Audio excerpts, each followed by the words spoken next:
80 घाव लगे थे तन पे, फिर भी व्यथा नहीं थी मन में। एक आंख, एक पैर, एक हाथ नहीं था, फिर भी 100 युद्धों के विजेता। ऐसे अद्भुत महायोद्धा महाराणा सांगा। ऐसे महान योद्धा का अपमान भारत की सबसे बड़ी संसद में होता है। कितनी लज्जा और अपमान की बात है ये। आजकल के चुनावी चूहे क्या जाने कौन थे महाराणा सांगा। समाजवादी पार्टी के रामजी सुमन और उसके जैसे नेता क्या जाने कि बलिदान क्या होता है, धर्म रक्षा क्या होती है, युद्ध क्या होते हैं, प्रजा की रक्षा कैसे होती है। आजकल के भ्रष्ट दुर्बल नेता क्या जाने राजतंत्र के राजा महाराजा के चरित्र को। नमस्कार मित्रों, आइए बात करते हैं क्या कहा था रामजी सुमन ने महाराणा सांगा के विषय में।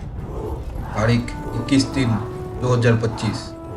राज्यसभा सांसद रामजीलाल सुमन ने जहां भारत में औरंगजेब के खिलाफ विवाद चल रहे थे, उसमें भारत के संसद में औरंगजेब का पक्ष लेते हुए यह कहा था कि बाबर को लाया कौन। उसके बाद वे बोलते हैं कि बाबर को इब्राहिम लोदी को हराने के लिए राणा सांगा लाया था। मुसलमान तो बाबर की औलाद है और तुम गद्दार राणा सांगा की औलाद हो, यह हिंदुस्तान में तय हो जाना चाहिए। ऐसे ही नेता रहे तो भारत का क्या हाल होगा। यह भूमि उन सूरवीरों की जिन्होंने अपनी मृत्यु की परवाह किए बगैर इस देश को विदेशी आक्रांताओं से बचाया है। आज के नेता क्या जाने कि देश की सुरक्षा कैसे होती है, कैसे युद्ध होते हैं। ऐसे महान पुरुष राणा सांगा को आज इस भारत देश में कोई जानता नहीं। किसी को इनका गौरवशाली इतिहास ही मालूम नहीं। भारत की शिक्षा व्यवस्था एनसीईआरटी में ही केवल मुगलों और अंग्रेजों का इतिहास पढ़ाया जाता है। अब आइए जानते हैं क्या सच में बाबर को महाराणा सांगा ने बुलाया था। पहले तो ये जानते हैं कि बाबर को भारत बुलाया किस लिए गया था। इब्राहिम लोदी को हराने के लिए बाबर को बुलाया गया था। और किसने बुलाया था?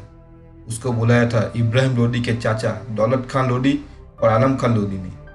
चलिए इसका तो समझ में आता है कि इब्राहिम लोदी को हराने के लिए और दिल्ली पर कब्जा करने के लिए इब्राहिम के चाचा ने बुलाया था। मित्रों, अगर आपको महाराणा सांगा का सच्चा इतिहास और उनकी कहानी जाननी हो तो कमेंट में जरूर बताइए। अब विचार कीजिए कि जिन सांगा ने इब्राहिम लोदी को 2 बार धौलपुर और खतौली के युद्ध में हराया हो, जिसे राणा सांगा ने भगा भगा कर मारा हो, उससे लड़ने के लिए भला राणा सांगा क्यों बुलाएंगे बाबर को। यह बात कि बाबर को भारत सांगा ने बुलाया था, इसका वर्णन केवल बाबर की पुस्तक बाबरनामा में ही है। अन्य कोई भी पुरातात्विक सबूत नहीं है और कोई भी इतिहासकार इस बात को नहीं मानता कि बाबर को राणा सांगा ने बुलाया। और एक बात, खानवा से पहले राणा सांगा ने बाबर को बयाना के युद्ध में हराया था। ऐसे महान योद्धा को कोई कैसे भूल सकता है और कैसे उसका अपमान कर सकता है। ऐसे नेताओं और लोकतंत्र से कहीं अच्छा तो राजतंत्र था।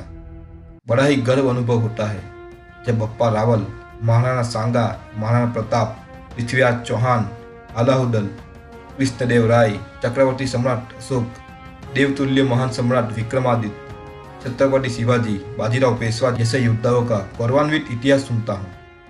परंतु बड़ा दुख भी होता है और क्रोध भी बहुत आता है जब ऐसे लोग सूरवीर योद्धाओं का अपमान करते। जय मां भारती, जय राजपूताना, जय भवानी।